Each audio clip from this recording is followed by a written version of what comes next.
A continuación, Funciona trompeta, suena en los montes. Funciona trompeta, porque el día del Señor llegó. la hora de Dios. Aleluya, Señor poderoso.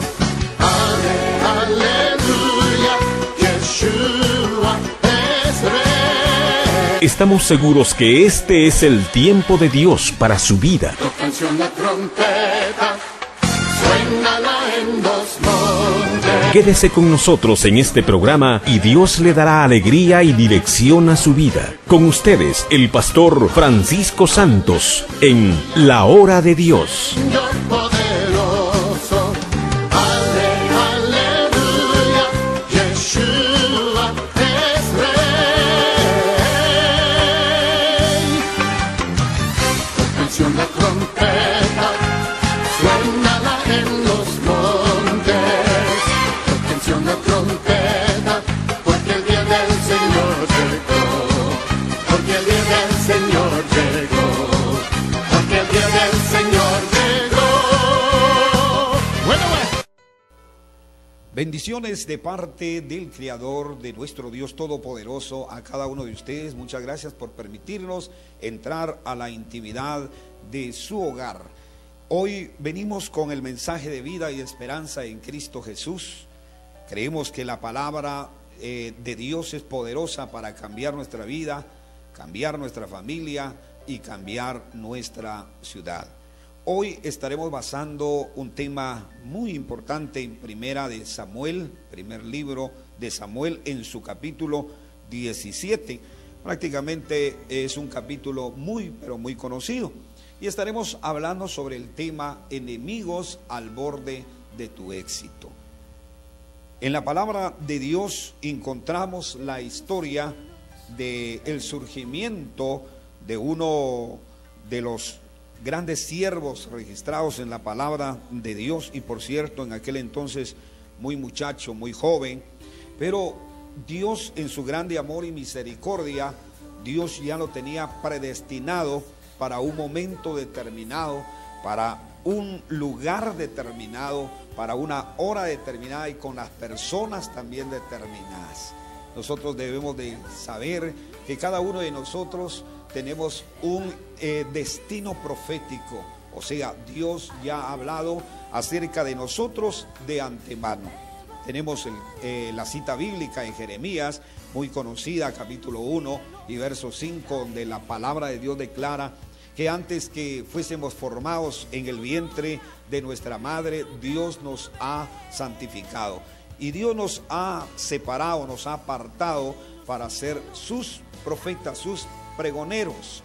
Y el Señor, sin dudarlo, al siervo David ya lo tenía elegido, aún desde el vientre de la madre, pues Dios había ya hablado o había ya planeado acontecimientos gloriosos en la vida de este siervo. Leemos la palabra de Dios en el capítulo 17 y en su versículo 28, pero leamos en el versículo 16, dice así la palabra del Señor. Pero David había ido y vuelto dejando a Saúl para apacentar las ovejas de su padre en Belén. Venía pues aquel filisteo por la mañana y por la tarde, y así lo hizo durante 40 días. Está hablando acerca de el Goliat. Y dijo Isaí a David su hijo: toma ahora para tus hermanos un ephah de este grano tostado, estos 10 panes, y llévalo pronto al campamento de tus hermanos. Y estos 10 quesos de leche los llevarás al jefe de los 1000, y mira si tus hermanos están buenos, y toma prendas de ellos. Y Saúl y ellos y todos los de Israel estaban en el valle de Ela peleando contra los filisteos. Se levantó pues David de mañana, y dejando las ovejas al cuidado de un guarda se fue con su carga como Isaí le había mandado y llegó al campamento cuando el ejército salía en orden de batalla y daba gritos de combate. Y se pusieron en orden en batalla y los filisteos y ejército frente a ejército.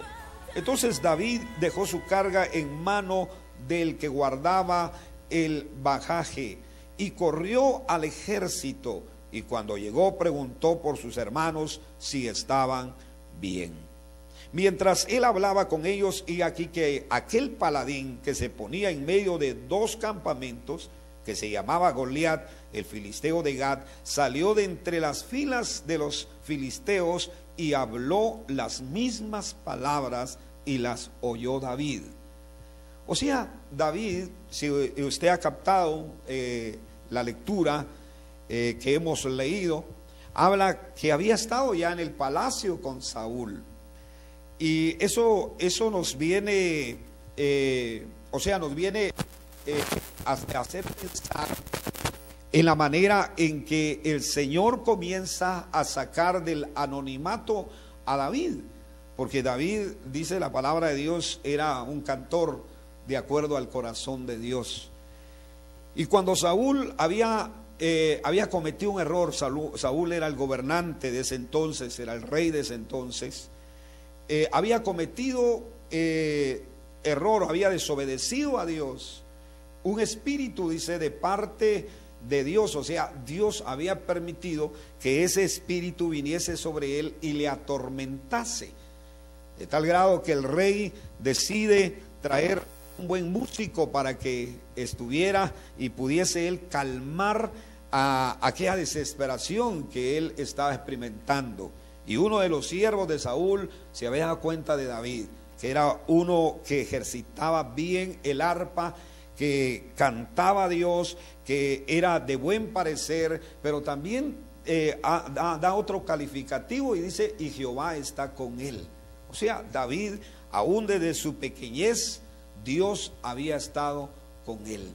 Pero si nos vayamos más hacia atrás, nos recordamos que él había sido ungido antes que llegase al reinado, o sea, al palacio, a entonar o a ejercer su arpa delante del rey. Él ya había sido ungido de antemano por uno de los profetas, jueces, sacerdotes, llamado Samuel. Y cuando Samuel llega a la casa de Isaí, dice la palabra de Dios que David no se encontraba en ese lugar. Solamente los más robustos, los más fuertes, específicamente los muchachos que aquí habla que estaban posteriormente en batalla en las filas del ejército de Israel. Pero David no se encontraba en casa. Eso da a entender que el padre no lo había tomado en cuenta por varias razones. Algunos estudiosos en la palabra de Dios declaran que David no era hijo legítimo, o sea, hijo de matrimonio. Por lo tanto, el padre no mucho tomaba en cuenta a David. Pero note bien cómo Dios había tomado en cuenta a David. Porque dice la palabra del Señor de que Dios dijo a Samuel, no es el que vas a ungir, no es este. Así que Samuel pregunta si había otro hijo más, y Isaí le dijo, sí, hay otro llamado David. Y Samuel dijo, no nos sentaremos a la mesa hasta que él se presente. Entonces vemos cómo Dios tenía en cuenta a David. Y Dios permite y ordena a Samuel que lo unja como futuro rey de Israel. Ahí fue donde en casa, donde él recibió la primera unción, porque David recibió 3 unciones. Y ahí fue la primera unción, la que él recibe, la jarra de aceite o el aceite mismo comienza a descender sobre su cabeza, y el aceite es figura del Espíritu Santo, es figura de la unción. Entonces en su casa, cuando David se consideraba quizás el que no era muy aceptado en la familia, el padre no le había tomado en cuenta. Pero ese momento fue extraordinario para David, porque Dios lo había tomado en cuenta y Dios lo había ungido. Imagínense, ¿para qué puesto? Para ser rey sobre Israel.